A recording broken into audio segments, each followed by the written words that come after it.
I'd like you to consider for just a moment that more than half of the people who are listening to the sound of my voice will have a heart attack, stroke, or heart failure in their lifetime.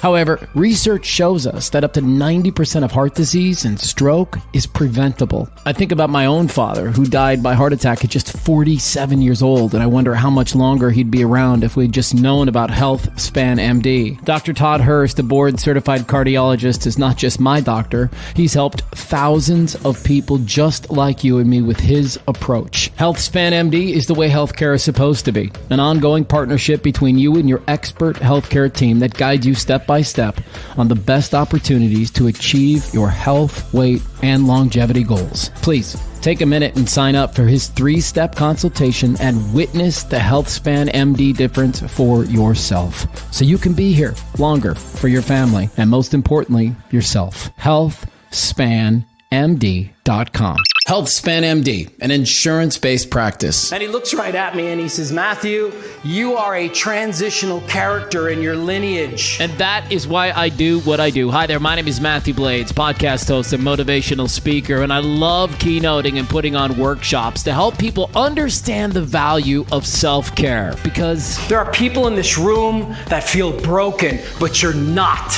There is nothing wrong with you. Just like there was nothing wrong with me. I just needed to step into my life's purpose more, and that's what I want to encourage you to do. Let's do this together. Head on over to learnfrompeoplewholiveit.com. Now, let's get to today's podcast. Find Learn From People Who Lived It wherever you get podcasts. Search it using all one word. Learn from people who lived it. Welcome to another episode of Learn From People Who Lived It. Hi, my name is Kimberly Koland. I live in Minneapolis and I'm 51. Kimberly, what story are you here to share today? Oh, my story is about finding hope and transcending and overcoming some of life's really tough journeys through the lens of hope. Who do you hope hears this? I hope that people who are wondering if they can make it one more day, or people who are carrying with them that blanket, that invisible blanket, that invisible weight of pain, or whatever it is that you might be carrying, expectations or anxiety or depression, and wondering if you're going to be okay and if you will overcome, or wondering if there's anybody out there that might feel the same way you do. I want to let you know that you're not alone. There is help. And we all have something that we're going through. Dr. Frank Bavacqua, welcome to our podcast, Learn From People Who Lived It. It's good to see you, pal. How are you? I am good. Good to be here as always. Oh, man. Does she sound like she fits the bill of exactly what we're going for here at Learn? Yeah, absolutely. It's so interesting to hear somebody, and you can hear the hope in her voice, and I'm excited to hear the whole story. But no one comes to us without some kind of hard past, but you can hear kind of the hope and excitement in her voice already. So yeah. I'm ready to jump in. So this is unbelievable, and I have to tell everybody what I just learned maybe 7 minutes ago. So growing up in Coon Rapids, Minnesota, we attended this church called Good Shepherd Covenant Church for like a decade, right? And we were super involved at this church, Frank, and my mom, obviously, my dad, my brother, my sister, we all went there. And there was this family that I used to hang out with from time to time that went to church there. And the kid that I hung out with all the time was Tim Hurd, as his name, right? Well, I'm not crapping anybody when I tell you that up in the top right corner, you're looking at Tim Hurd's sister. And I haven't seen her in easily 35, 36, 37 years. Wow. Isn't this just incredible? It feels like a little bit of a homecoming for me. I'm not going to lie. So it's unbelievable that we used to go to the same church together, you and I, and all these years later, we are brought back together. And I'm so happy that you're here to share your journey with us today. So hi, Kimberly. Good to see you. Hi, thank you so much. And one little interesting tidbit is that Mrs. Anderson, Mathew's mother, was so kind in reaching out to me upon the death of my husband. I know that she did so out of a place of understanding, and that just meant a tremendous amount to me. Well, thank you for saying that. Yeah, for those of you who listen to our podcast a bunch, you know that my father passed away back in 1996. My mom went on to kind of work with this widows group, which has helped hundreds, if not thousands, of women since its inception. And great to hear that she reached out to you. That doesn't surprise me in the least. That is one of the reasons you're here. In fact, it's one of the biggest reasons that you're here, is that your husband completed suicide, and all of that shockingly took place just months after you guys were married, correct? Yeah. Yes, it did. Yeah. It's still, that's got to be such a strange thing to even think about and say out loud still. It is. It's sometimes you wonder, well, in this circumstance, and I'm sure in other life circumstances that people go through, you're wondering, was it all a dream, or is this a living nightmare? What is actually happening right now, right? Yeah. And you feel a little bit discombobulated. Well, we're going to dive into all of that stuff, and we're going to talk about grief, trauma, hope, as she mentioned. But here on Learn from People Who Lived It, we love to start with the first 10 years of people's life, because I think it gives us a really clear understanding. And what's crazy is I know a lot of what you're getting ready to say, and this has never happened before on a podcast. But give our audience and Dr. Frank Bevacqua a little understanding of who you are, what the first 10 years of your life were like, just so we know what your foundation was. I was born in Costa Rica, and I'm adopted. Since the friendship between the Herds and the Andersons, I have found my birth family, and I'm connected deeply with them in Costa Rica, and that's been a tremendous blessing and joy. I decided when I was in first grade that I was going to grow up and be a teacher. I knew it then. I would teach my own dolls and stuffies how to write and how to do math and read. And I currently still teach humans to write and read. So it's going pretty well. So yeah, that's what I've been up to. It just feels like all I've been doing is teaching for the past 29 years. Oh my goodness gracious. No, I'm this close to retiring. And you're connected to your birth family, which, and maybe we'll just get into that a little bit later on, but was that kind of a strange thing? Was it a tumultuous thing? Were your adopted parents supportive in that effort? Yeah. I decided I would give myself ancestry. I had looked for my birth family prior, off and on with living in Costa Rica, and it just wasn't that simple to find them. And it shouldn't have been that hard. I just didn't, and I tried, it just a lot of dead ends. But then I gave myself the gift of ancestry for my birthday, and it came back. And then in February, I got this connection on the top of my screen. It said, first cousin, Luis, Pennsylvania.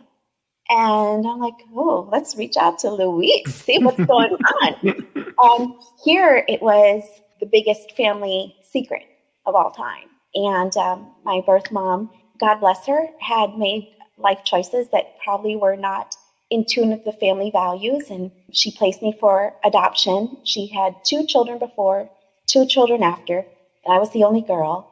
And what's really neat is that I was hidden. I was hidden by the system in Costa Rica and hidden by her lies that she did to self-preserve, which is fine. And so I could not find them, nor could they find me. So it really took a little bit of a miraculous other thing to bring us together, because I would not have ever, I never thought I would find my birth family, but I did. So it was great. Do you have you worked in the past, Dr. Frank Bevacqua, with folks who are adopted? And I just wonder, from a psychologist's point of view, some of the things that a child who's adopted might think and feel that might not be present for people that grow up in their birth family. And I don't want to assume that they're different, right? Because for some people they're not, but let's just assume that for some people they are. From a psychologist's point of view, Dr. Frank, can you walk us through some of that and what people might struggle with or want to work through? Yeah, I mean, and I'll be honest that I'm not I'm not the expert on it, but I mean, I've seen it enough to kind of understand that there's some commonalities, right? And we've talked so much about,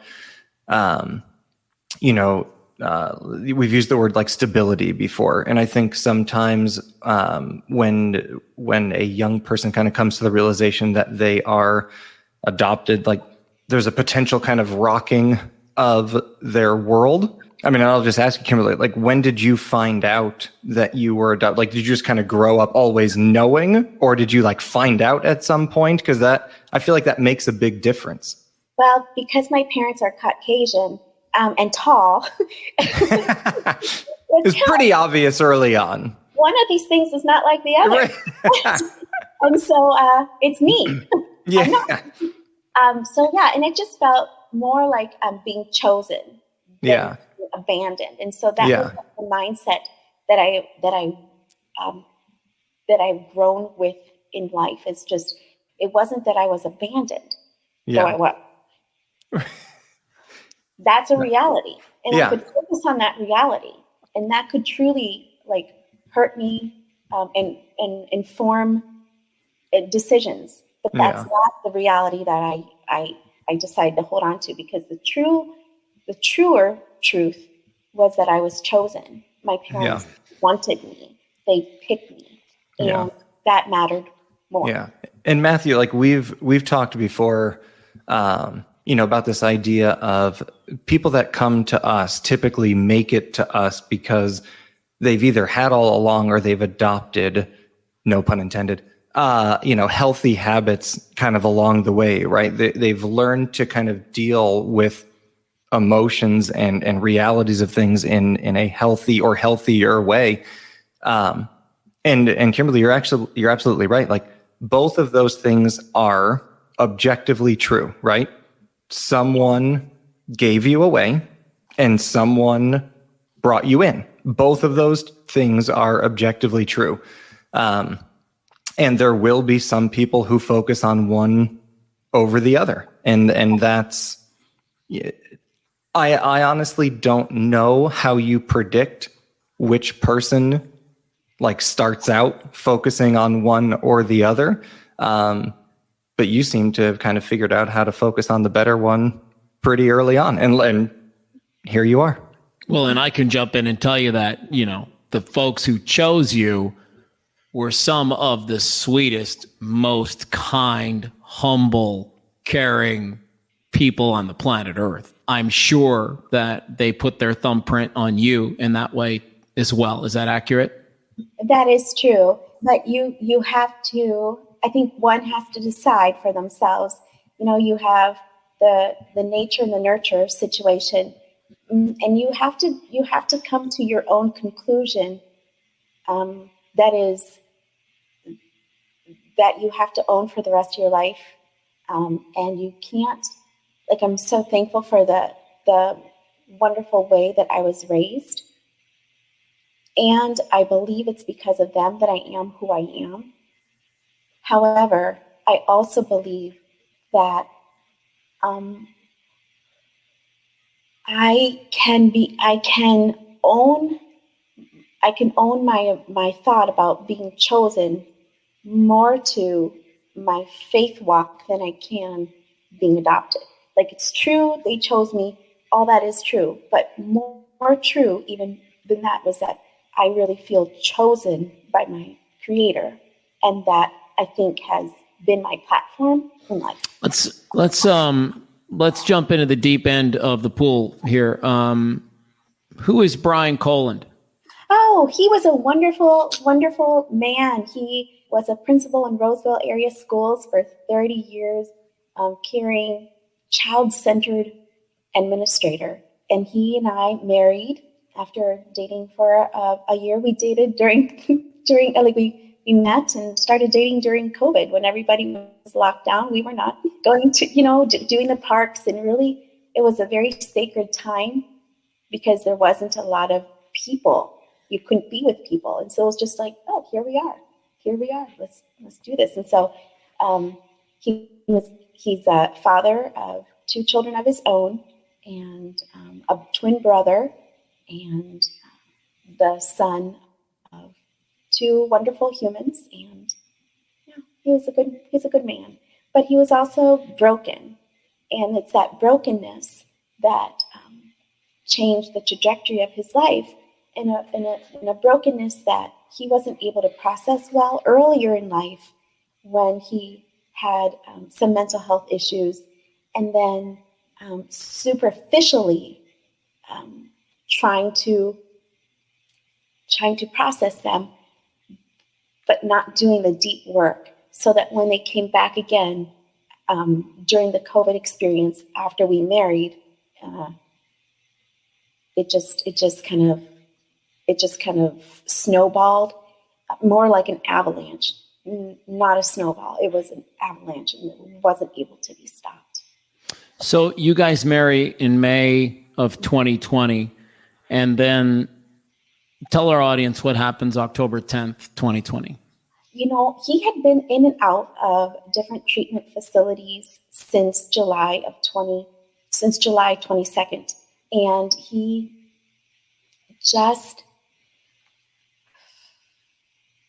I think he felt the weight of the stigma. He felt the weight of like not being good enough. He felt the embarrassment because he had not shared any of this with me. Although his family knew of his prior mental health background, it was not discussed. He did not discuss it with me. We discussed a lot of people's mental health, but never his. and I just, it was just a big moment in my life of wondering what is actually going on here. What is happening? Every morning I woke up and wondered what was happening. But on October 10th, he decided that he was going to run away from the hospital.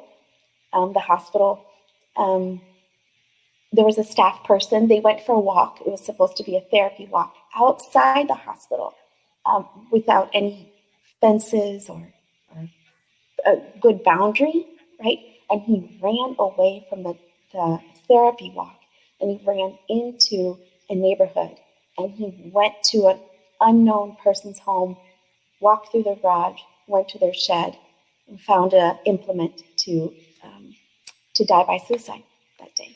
And it was something that though it was very, very, very, very horrible, very, very, very sad, I don't remember feeling shocked that happened, because I believe for that time frame of the duration, I was kind of like, what is going on? But that day, it didn't shock me that he died, because he was hurting so badly. Did you know? Were there signs leading up to it? Did he come? I mean, you mentioned he's in and out of treatment, so I mean, clearly you're aware of what's going on. Well, we didn't live together before we married, and so when he was telling me like things on the phone, like, yeah, I didn't sleep well last night. I'm like, oh, geez, that's a bummer. Don't forget to take your melatonin tonight. You probably shouldn't have a few cups. That's your 3rd cup of coffee, maybe. Like, trim it down a little bit. And maybe that will help you. Did you exercise? Did you move your body well? Did you journal? Like, those were my thoughts. But then after we married, he received, he had been a principal during the COVID years, and most of the schools in this area started and stopped 7 times. And that was hard for him.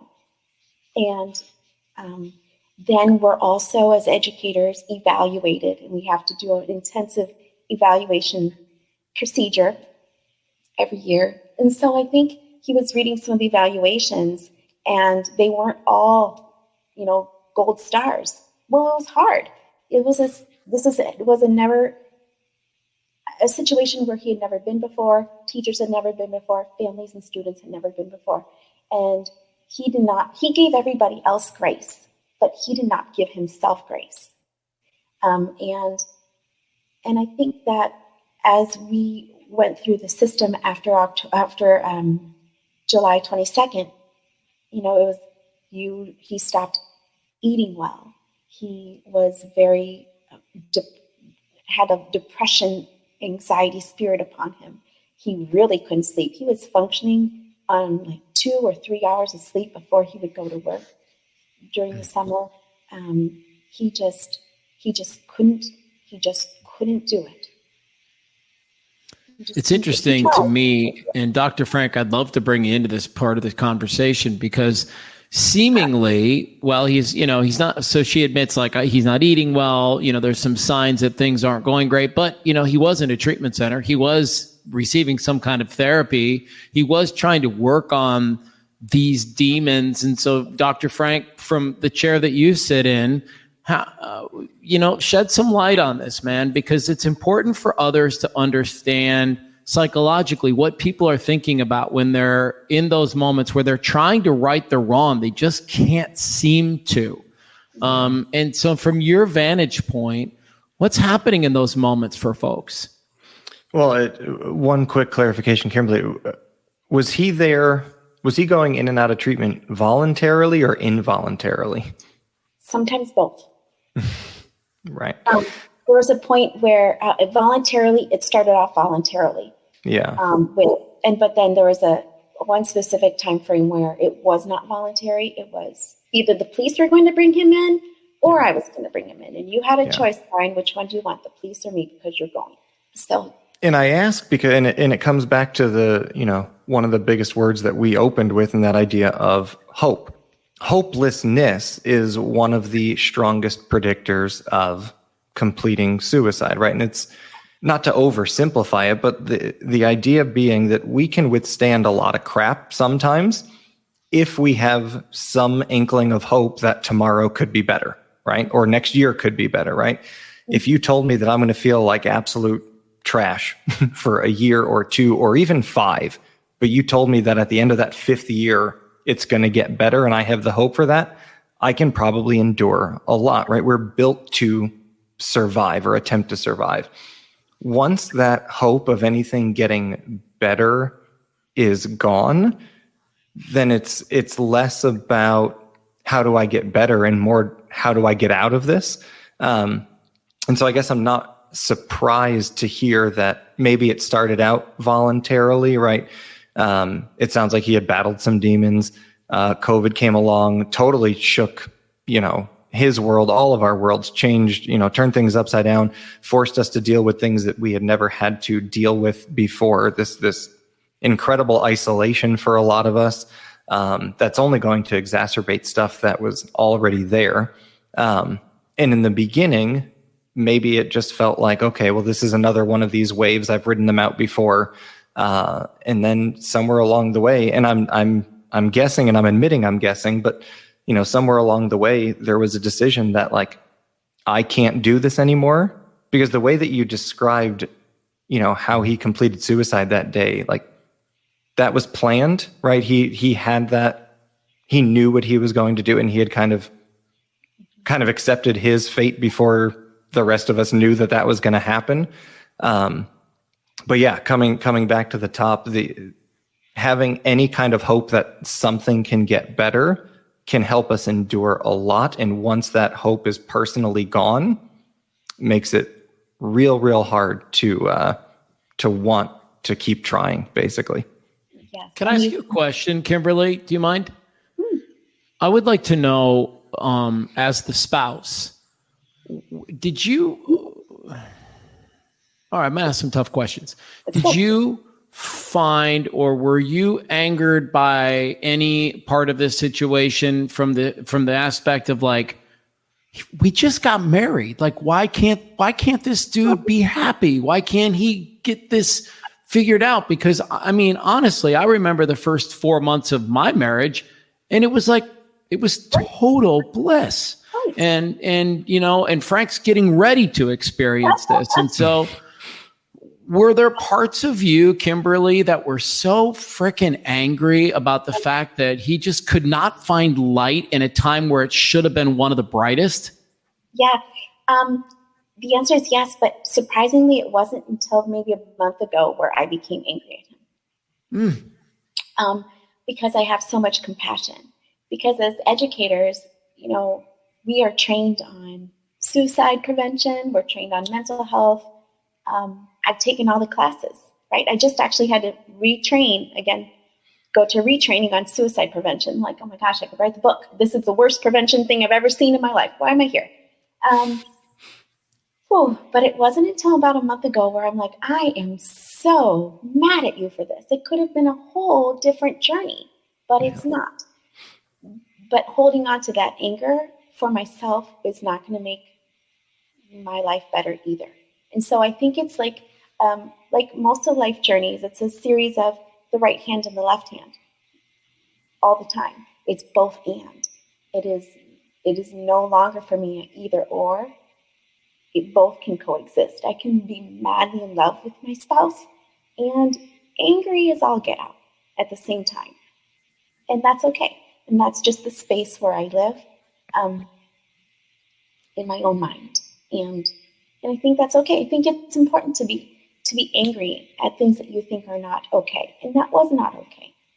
But at the same time, the compassion that I have for him overrides a lot of that anger. Talk to me, Dr. Frank, about how courageous she is, number one, to admit that. And then number two, how important that is to actually let yourself feel that. It's funny. Like I noticed that you used the word and as opposed to the word but a lot. And it sticks out because most of us don't do that. Most of us, and this is one of those moments where like words matter, most of us will say things like, yeah, I totally get that he was suffering, but, and that simple word dismisses everything that came before it, right? To be able to hold two competing ideas in our head at the same time is hard. This idea that I can be both compassionate for him and angry at him, both of those things are allowed to exist at the same time, is incredibly difficult. I almost said but. And it's one of those things where once you get there, it's like the world kind of opens up, right? The world starts to make more sense when you realize that you're allowed to feel more than one way at the same time. I almost said but again. See how hard it is? And it's really hard to do, as evidenced by the fact that I had to catch myself twice during that little 30-second spiel. So here we are. What do you think about that when he says that, Kimberly, about how you're able to manage both of the emotions at the same time? Because I'll be honest with you, we've been talking 28 minutes now. So, and I've already learned two things from you, which is you can choose which one you're going to lean into. You can choose abandonment or you can choose chosen. You can choose angry or you can choose compassion. They can both live there, but when at the end of the day, you more than often will make the choice to go the positive way. So when he says what he just said, how does that make you feel? Well, I'm very thankful for those kind words. They come from it just comes from a space, I think, of understanding that the world is not as random as we think it is.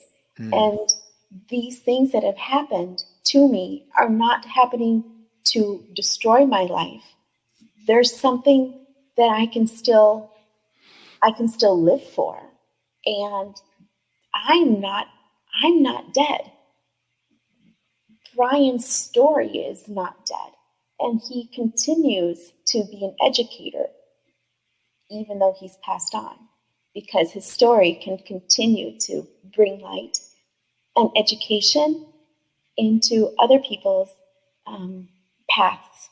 And that's my ultimate hope and dream, because if there's one Brian, like my husband, one person who is just overwhelmed with anxiety and depression and shame and all this stuff that led to his suicide, there's another person just like him out there, especially when we look at the CDC stats that like 1 in 5 people are really going through a tough mental health situation right now. And out of that, 49% of them are males. Like our population, I think, is like 49% male. But out of that, out of all the people who are really carrying this burden of mental health angst, 80% of these people, the 1 in 5, 80% of them are male. And that bothers me tremendously because as a mom of a male, as a daughter of a male, as a sister of a male, and as the teacher of many males, like that's not okay with me that's happening. And I'm wondering what we can do better, how I can do better as an educator to just allow men, the little men, like in my world, they're little men. How can I allow them to express emotion and express their angst in a positive way and not tell them, you know what, just don't worry about it. It'll be fine. Or tell them, you know, don't cry about this. It's not a big deal. Give them space to feel their feelings. Show them how to process their emotions in a healthier, better way. And to be true, Brian knew all this. You can have head knowledge, but unless you are applying it to your life, it's not gonna float your boat for long. You will be submerged. I'll even bet that. Yeah, and it's part of me for interrupting, but I'll bet that it actually made it harder for Brian having some head knowledge, as you call it, right, of what the battle was. So he had some training because of what he did for a living, and he sort of knew what was happening in his head, which had to have made it harder for him to go through. And so, Dr. Frank, let me bring you in and ask you a little bit about the difference between men and women when it comes to communicating our feelings and some of the things that you've noticed over the years that are very real. This is not going to be earth-shattering. Stereotypically, dudes are terrible at this. I mean, there's not much of a way around it, and there's this image that men are typically taught to uphold, and that is of strength. And strength typically means being able to handle anything without complaining, without letting people know that it hurts or that it's hard. You know, and that starts early in Little League when we get hit with the ball and we're told to, you know, rub some dirt on it and walk it off. And you know what? There are lots of times in our lives where something hurts a little bit and the right answer is to rub some dirt on it and walk it off. And that's correct. The problem is when that's our only strategy and we use that all the time, even when there's big things or terrible things, and all we do is rub some dirt on it. Not great. It's not great. No.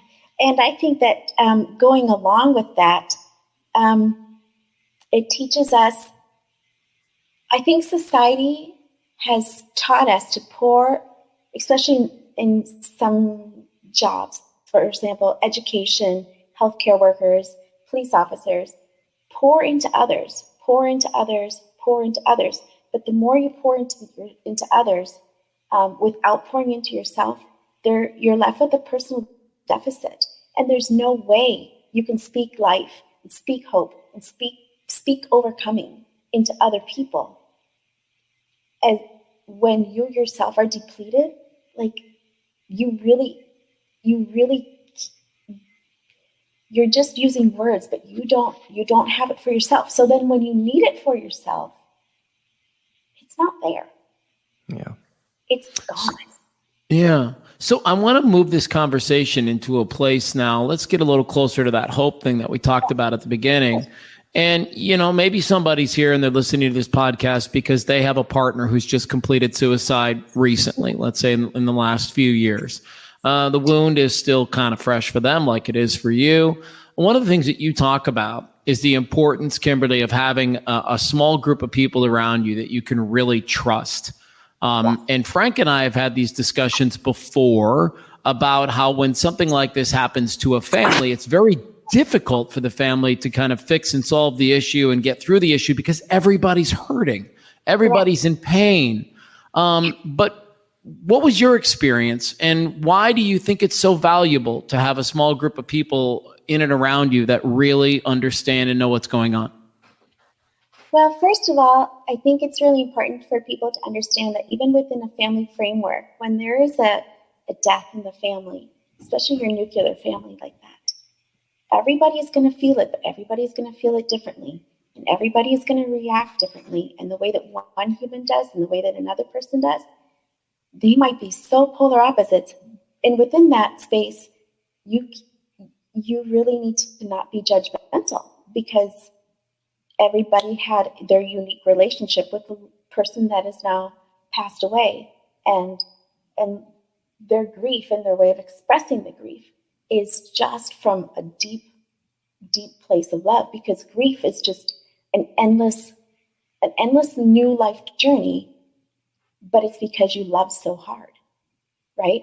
And so in going forward with that, it's important to have hope.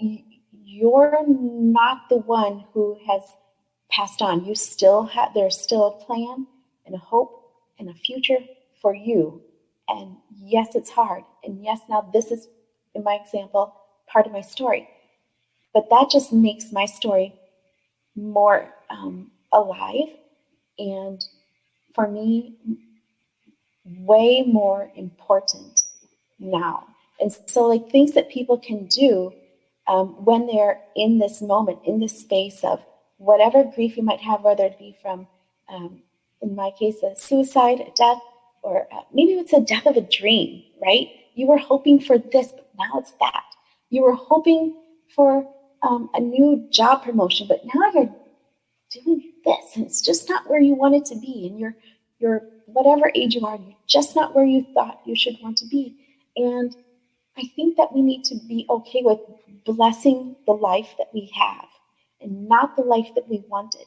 It would be so easy for me to just go around and go, but I should be we should have been building our cabin in Wisconsin by now, and we should have been planning our trips to France, and we should have. And that's so easy to do, but that's really not going to make me well. And so instead, what does make me well? Well, it would be things like going to the doctor and taking care of yourself physically and drinking your water. Actually, physically mark that down. I drank that whole thing of water. Great, that's all I did today, and I got myself a gold star.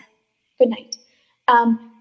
Being outside, doing something in nature, grounding yourself to whatever is outside your door, whether it be now, in the wintertime skiing or sledding, or in the summertime riding and doing the bikes, or for you, Mathew, playing hockey. There's something really important about that connection that helps us to heal and to move on, and to just allow our body to move again. Because I'll tell you what, it wasn't easy for me to want to move again. I am a pretty fit person, right? But for a while, all I wanted to do after Brian died was sit on the sofa or lay in bed. And there's days when I still feel like that. But most of all, I have personal goals I need to achieve today. And so I'm a goal-oriented person. So I'm going to do my goals. Then I'm going to lie down to that. Or things like go back into your interest. What is something that brought you joy, and seek that out again. Or go find a new interest. Or if it was a loved one that died, maybe you want to take on some of their interests. Now, Brian loved golfing. There's no chance I'm going to be a golfer. But truly, find the support people that you need. And there's a really great program called Grief Share. And you can type in Grief Share, find a group, you can punch in your zip code, and up will come loads and loads of places where you can go and process grief, whatever type of grief, in a healthy way.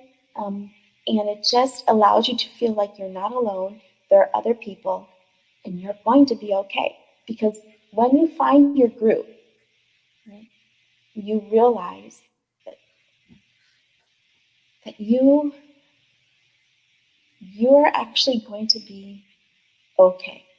This hurts, but you're going to be okay. Birthdays come, but you're going to be okay. Anniversaries or death anniversaries, they're going to come, but you're going to be okay, and learning healthy ways to respond to that. Because not sleeping is not a good idea. Overconsumption is not a good idea. People can overeat and undereat. People can, it's just really wrecking on your psychosis and your physical body. So find those people that can speak life into you, who can say, hey, we need to go for a walk today, but you don't want to. We're going for a walk today because we need to do it. And once you start cultivating those habits again, then I think you're on the right trajectory. But again, those habits are different for every person. So like if Mathew said, hey, Kimberly, we're going to be going outside, and part of your goals every day, are to be healthy and fit and to move your body. So we're going to go play hockey. One of us is brown and grew up, is from the rainforest, and that's me. So this person is not going to be on ice skates gracefully. And I would rather just, find a beach, find a lake, find a book, and be outside and walk and walk and walk or something like that. Everybody has something different, but you got to know yourself.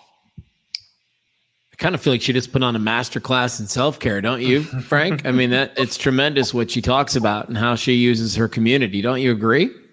Yeah. And again, I mean, common themes that we've seen across people that have shared their story with us, and not a single person has gotten to where they were at that moment by themselves, right? They've effectively surrounded themselves with the people who are, you mentioned being goal-oriented, right? Like they surrounded themselves with the people who are going to help them get to where they want to get to and where they need to get to. And no one has ever sat with us and been like, I did it all on my own and I currently have no friends, but my life is great. That hasn't happened. Being able to, because you know what, I was thinking about it as you were talking about jumping back into all these things that are good for you. And I think about how there are some people who struggle with the guilt of quote unquote moving on and how could I possibly have a fun day when I'm supposed to be sad? Or, if you're in a household full of people who are all grieving in their own way and other people are outwardly sad, but I go have a day that's good for myself. Mm-hmm. How am I allowed to do that? But ultimately, like you said, everyone grieves differently, which is why we've had so many guests who have some kind of grief in their life, and all of their stories are different, and how they came out of that ultimately kind of different. But again, common themes: surrounding yourself with the people who are going to support you where you're trying to get to, and ultimately doing things to kind of fill yourself back up, because like you said, there is still a life for you to live. Right. We can't let Celine Dion's song All By Myself become your new mantra. That is a very, very sad place to be. So it's okay to be there, but it's just not okay to stay there. And you're just more powerful as a human when you have your 5 to 7 friends who support you, and who, when you're so exhausted, they truly can come and lift up your arms for you so you can continue to stand. Truly, that is a lot. And that's, I think, the support system that we want. Those people who are standing next to you, who can actually physically hold you up some days. And some days they've had to. But usually now it's just like with words of encouragement, with time and, laughter. And you hear like horrible things when you've gone through a grief journey where people go, well, they would really want you to. Okay, I don't really want you to tell me that. I need to want to for myself. I have to want to. Whether Brian wants me to or not, he actually doesn't get a say in this thing. Right. I have to want to do this for myself. I have to want to get up, eat well, be physically fit, go to work, do my job, find passions. I have to want to. I want to ask you a question. We've talked to, unfortunately, several people who have, somebody in their life who completed suicide. And one of the things that can be so challenging for their friends and family is they don't know what to do. And we talk about this all the time, right, Frank? Like, people don't know what to do, so they don't do anything. I want you to speak on the importance, Kimberly, of this idea surrounding keep saying Brian's name, keep bringing Brian up, keep acknowledging the fact that he was on this earth for 40 plus years. How important is that to you as a widow, as somebody who lost your husband to this awful mental illness?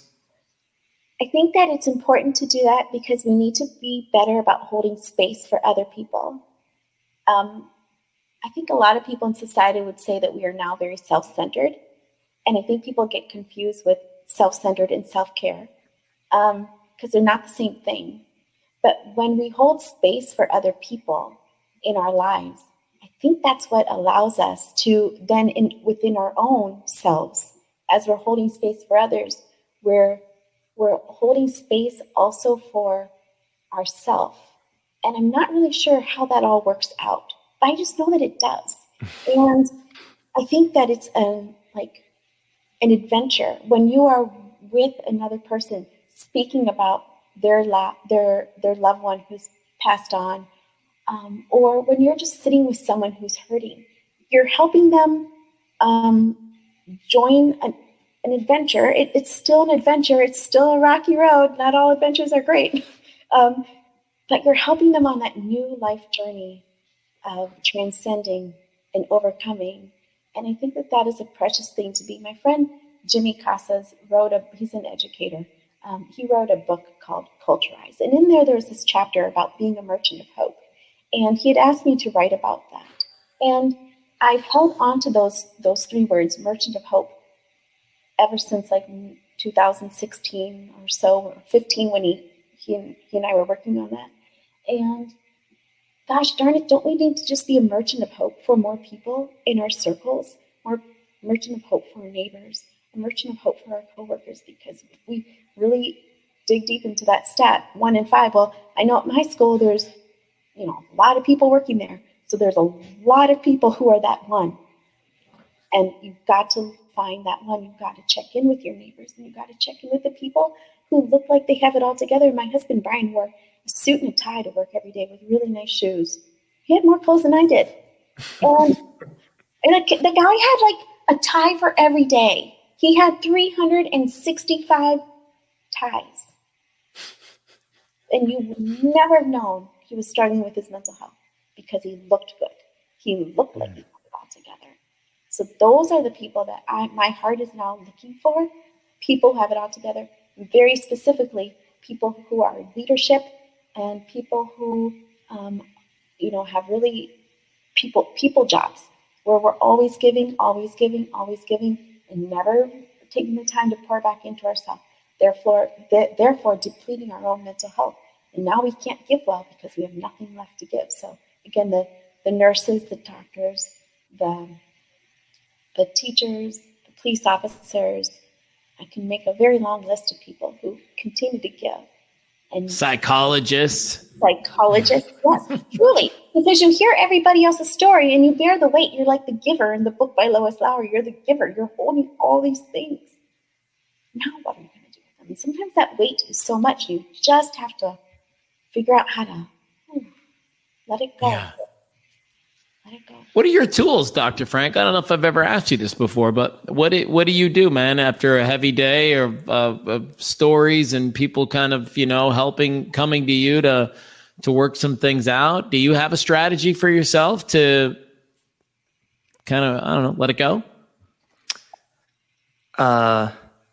Two things.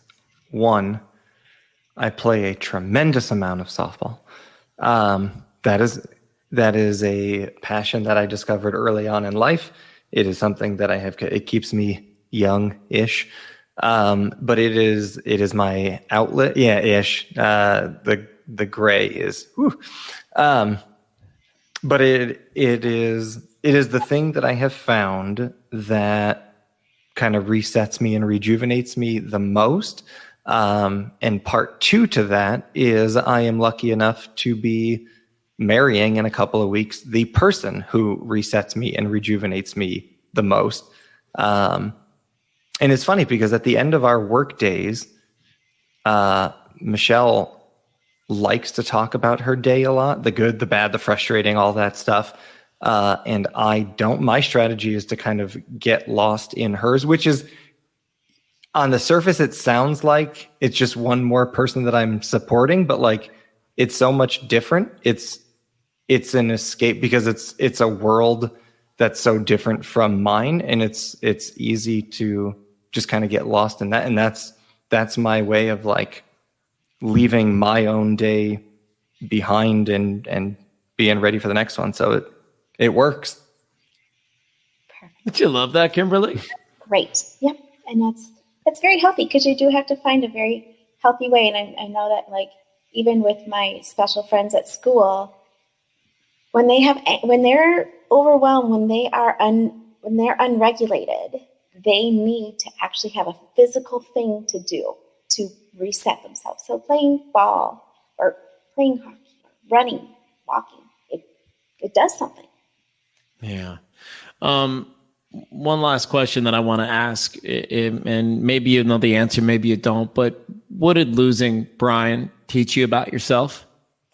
Well, it taught me that there are a lot of certainties in life. Death is one of them. And so how you live is actually more important than how you die.